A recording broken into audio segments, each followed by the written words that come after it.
Morning Business, le grand entretien. Et à 8h18, c'est Alexandre Viros, le président en France du groupe Adecco, qui est notre invité. Bonjour. Bonjour. Vous êtes un des acteurs du marché de l'emploi. Vous mettez en relation via l'intérim, le placement, les entreprises et les demandeurs d'emploi. Et il y a cette réforme qui arrive en Conseil des ministres aujourd'hui. Objectif plein emploi. On est à un peu plus de 7% en France. On voudrait aller à 5%. Est-ce que d'abord on peut aller de 7 à 5, selon vous, dans un pays comme le nôtre ? On peut aller de 7 à 5 tout simplement parce que, regardez, il y a déjà 300 000 offres non pourvues. Donc ça, c'est une donnée qui Encore est assez stable. 300 000 à 400 000. Donc on voit que cette offre, elle est là et puis elle n'est pas satisfaite encore. Donc premièrement. Deuxièmement, on sait que derrière cette moyenne, il y a des disparités. Donc là aussi, il faut qu'on les corrige. Il y a des endroits où le taux de chômage est à 2%, 3%. On dit que c'est frictionnel, donc on ne pourra pas descendre plus bas.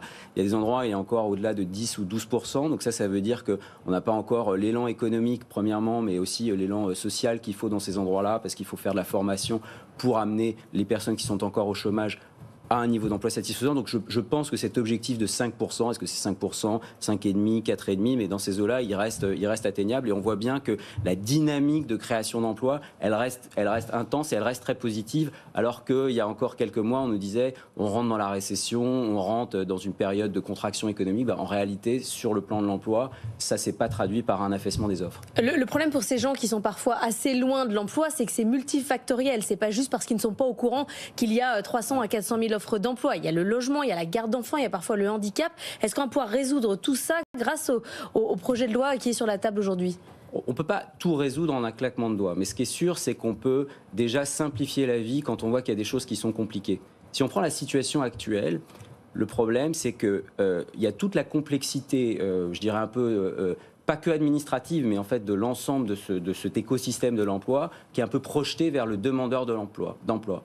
Et comme vous le dites, en plus, quand il y a multiplication de freins, c'est encore plus compliqué. Ça veut dire que, pour être concret, le demandeur d'emploi, c'est avec l'État, RSA avec le département, formation avec la région.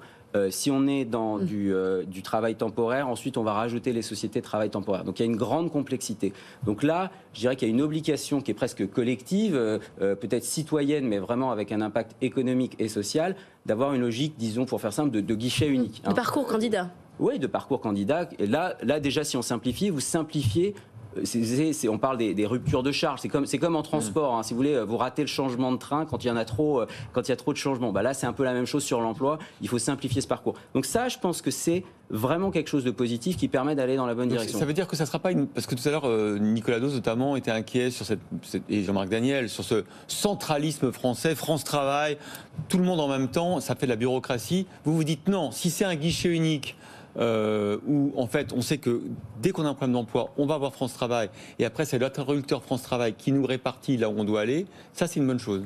Oui, c'est une bonne chose. J'entends les réserves parce qu'en fait, effectivement, je veux dire, si on dit centralisation, on va dire embolisation du système, contention, on va pas y arriver, mais c'est pas ça la logique de France Travail. C'est de dire il y a différents acteurs, on va pas les fusionner, mais il faut qu'on ait un point d'entrée unique. Dans notre vie quotidienne, il y a quelque chose qui, alors je sais pas si c'est exactement vers ça qu'ils vont aller, mais l'analogie qui me vient en tête, c'est dans notre vie quotidienne, c'est quelque chose comme France Connect. Ah oui. Tout derrière n'a pas identifiant unique. Oui, ça on peut aller sur les impôts avec son identifiant de sécurité sociale. Ça veut pas dire que ça a fusionné, mais ça veut dire qu'on a simplifié la vie des administrés. Mais vous avez ça dans votre vie digitale, vous avez ça dans d'autres éléments de votre existence. Donc sur le domaine spécifique du travail, il faut qu'on arrive à faire la même chose. L'idée de l'insertion par l'emploi, elle n'est absolument pas neuve. Ça fait des années qu'on essaye de le faire avec le RSA. Pour l'instant, ça ne bouge pas. Les allocataires au RSA sont toujours le même nombre. On n'arrive pas à les ramener vers l'emploi. Qu'est-ce qui fait que ça va changer ? Il y a là cette idée de faire 15 à 20 heures dans les entreprises avec soit du coaching, soit des stages. Est-ce que ça, vous trouvez que c'est une bonne idée ou pas ? Vous avez raison de rappeler que malheureusement, il y a encore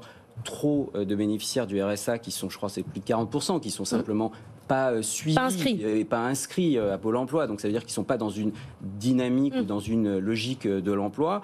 Je fais partie, mon groupe en fait, porte très fortement l'idée, avec une activité d'intérim d'insertion, donc l'idée que l'activité de travail, l'activité économique est l'un des meilleurs vecteurs d'insertion. Nous, on parle même de sortie positive, c'est-à-dire des gens qui étaient hors emploi, on les met dans ces dispositifs et 80% d'entre eux, ça dépend exactement de la zone, mais à peu près dans cet ordre-là, ont un CDI à la sortie, en tout cas une forme durable d'emploi. Donc ça, c'est vrai, c'est du concret, si vous voulez, c'est quelque chose qui change la vie des gens. Je pense qu'on doit aller plus loin. Pour aller plus loin, c'est avoir plus de ces dispositifs, plus d'accompagnement, sensibiliser les entreprises, elles y viennent. Et puis ça, nous le répétons beaucoup dans le groupe, et c'est quelque chose que je le redis, hein, nos équipes le portent fortement, c'est formation, formation, formation, formation. Et on revient d'ailleurs à la logique de guichet unique. La France a des outils fantastiques, hein, la validation des acquis de l'expérience, ça fait 20 ans qu'on en parle, c'est un super outil, ça veut dire que vous n'êtes pas obligé, vous regardez dans le rétro et vous dites voilà ce que j'ai appris à faire et voilà ce qui me donne la certification. Ça, on peut complètement le déployer. Mais vous, par exemple, vous êtes un des acteurs de l'emploi, vous allez passer en quelque sorte sous, enfin j'exagère, mais sous la casquette France Travail, parce que vous allez devoir notamment donner toute votre data, toutes vos offres d'emploi en permanence à France Travail. Est-ce que vous ne perdez pas un peu votre singularité? Est-ce que vous n'allez pas vous faire manger votre data par France Travail? Oui, alors ça, en fait, je vais dire non. En fait, c'est pas le sujet. C'est dans la loi. Hein. Non, mais c'est pas les API. C'est pas le sujet. Non, mais vous êtes renseigné et ça c'est bien, mais d'abord ça fait un moment qu'avec Pôle Emploi en l'espèce, on a décidé de mettre en place un test, c'est-à-dire qui maintenant est probant, c'est-à-dire un partage des bases de données de façon automatique, et donc ça crée beaucoup plus de fluidité dans le système, et à la fin, je ne devrais pas dire ça, mais si vous voulez, le candidat, il appartient qu'à lui-même. Alors, il y a des choses qu'on fait qui sont spécifiques métiers, et ça, c'est évidemment protégé. Mais tout ce qui va dans... Moi, l'intérêt de mon entreprise, l'intérêt des directeurs d'agence, c'est d'avoir un placement le plus rapide et le plus positif qui soit, c'est-à-dire avec des candidats de bon niveau, avec des clients qui soient contents. Donc ça, je le vois, c'est un faux risque pour moi. Ça change mon métier quand même, c'est plus celui qui recherche un emploi qui viendra frapper à l'agence, c'est France Travail qui va vous appeler en disant j'ai quelqu'un pour vous. Non, en fait, c'est un peu les deux, c'est-à-dire que nous, on va dire il y a beaucoup d'offres à pourvoir, est-ce que sur ce bassin d'emploi, on est sûr qu'on a accès à un vivier, comme on dit, suffisamment important? On va travailler, d'ailleurs, dans France Travail, il y a beaucoup d'acteurs, quelque part, on est acteur de France Travail aussi. On va dire, est-ce qu'on a les bons acteurs de la formation? Oui, non. Est-ce qu'on a les clients? Est-ce qu'on a la mission locale qui nous permet d'élargir le vivier? Est-ce que, en matière d'insertion, il y a des acteurs, des associations avec qui on pourrait parler parce qu'en fait, ils ont déjà fait un travail formidable d'aide auprès des personnes dont le parcours a peut-être été un peu cabossé, puis ils arrivent à un moment où ça y est, ils sont employables. Le mot n'est pas très joli, mais on voit bien ce que ça veut dire. C'est-à-dire qu'ils arrivent à un moment où ça y est, ils sont un peu réparés. Et donc là, on peut les remettre à l'emploi. Et nous, on intervient. Donc, j'ai pas de crainte, si vous voulez, sur l'idée consistant à dire voilà, c'est ma data, ta data, on va pas y arriver, etc. Je pense que l'idée, c'est vraiment d'arriver à résoudre les problèmes. Vous avez dit formation, formation, formation. Est-ce que vous avez l'impression dans la tête de votre vivier que justement le rapport à la formation a changé, que c'est plus je fais 3 heures par-ci parce que ça fait plaisir à Pôle emploi, mais finalement je vais traîner un peu, et ça, est-ce qu'il y a vraiment un rapport différent aujourd'hui depuis le Covid à la formation? Alors le rapport, il est complètement en train de changer. On a annoncé il y a peu de temps qu'on allait former 50 000 personnes cette année. Nous, on contribue à hauteur de 100 millions d'euros en formation. On est le 5e organisme de formation privée en France. Ça, je pense que les gens ne le savent pas. Et pourquoi c'est très important? C'est très important parce que ça veut dire que la formation, on voit ça comme étant intrinsèque à notre métier, pas quelque chose qu'on fait à côté. Et les candidats, les intérimaires se forment parce qu'ils ont bien compris que pour passer d'un secteur à un autre, il faut avoir de la compétence, il faut créer de la compétence, sa propre compétence de manière, je dirais, quasi continue. Vous savez, il y a un quart des intérimaires qui changent de secteur sur une année, donc ça veut dire qu'ils doivent se former en permanence. Donc l'intérim, et singulièrement le groupe Adecco, c'est une machine à créer de la formation et en plus à créer de la formation utile. Donc il y a ce niveau, là aujourd'hui, il y a vraiment ce niveau de maturité. La réforme des retraites entre en vigueur, il y a eu les 2 premiers décrets, notamment le décret sur l'âge à 64 ans.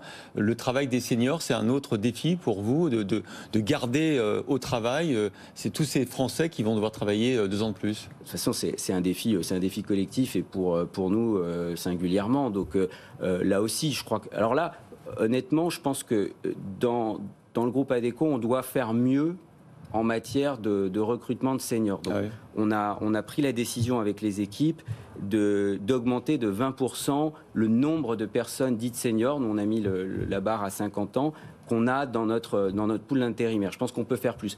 L'intérim est très identifié pour les jeunes. Il y a à peu près 40% des intérimaires qui ont moins de 26 ans. Ça marche bien. C'est vraiment des métiers tremplins. Mais je pense que pour les seniors, on peut faire plus.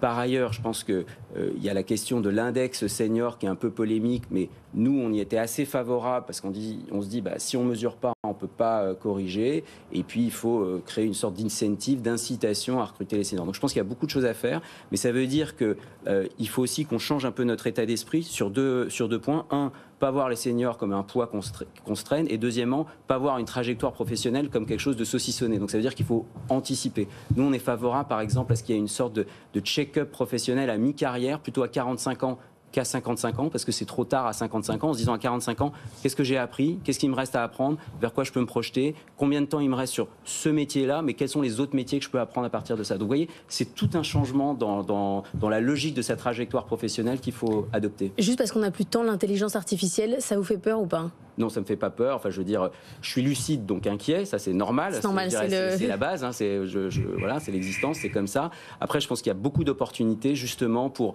avoir une logique d'appariement entre les demandes et les offres beaucoup plus efficaces que nous là aujourd'hui. Nous-mêmes, on teste et je pense qu'on va déployer quelque chose qui s'appelle le CV Maker, c'est-à-dire une intelligence artificielle vocale qui permet de créer un CV simplement en prononçant des mots, et puis ChatGPT qui ensuite permet de rédiger le CV. Donc on a un gain de vitesse extraordinaire, et c'est très bien pour les personnes qui justement sont moins familières de la rédaction de CV. Merci beaucoup Alexandre Viraud, président France du groupe Adecco.